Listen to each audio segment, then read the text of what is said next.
Hello প্রিয় বন্ধুরা, কেমন আছেন সবাই? আশা করছি আল্লাহর অশেষ রহমতে সবাই খুব ভালো আছেন, সুস্থ আছেন, সুন্দর আছেন।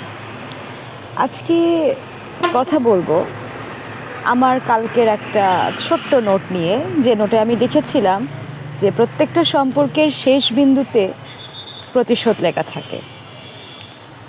হ্যাঁ, আমরা কেউ না কেউ কোনো না কোনো সময় প্রতিশোধ নেওয়ার চেষ্টা করেছি।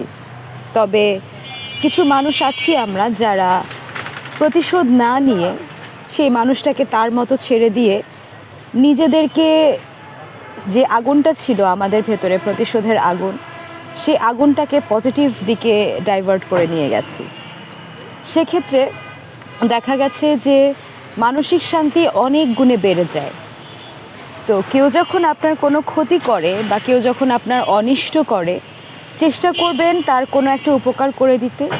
আর যদি মনে হয় যে না, তা আপনার উপকারে তার পোষাবে না, নির্দ্বিধায় একেবারে চুপ করে সরে আসুন। সেই প্রতিশোধের আগুনটাকে পজিটিভ দিকে ডাইভার্ট করুন।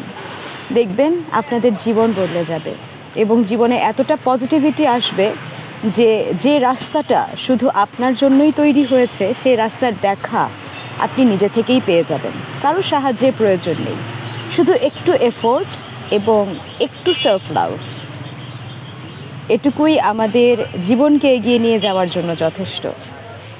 আজ এটুকুই।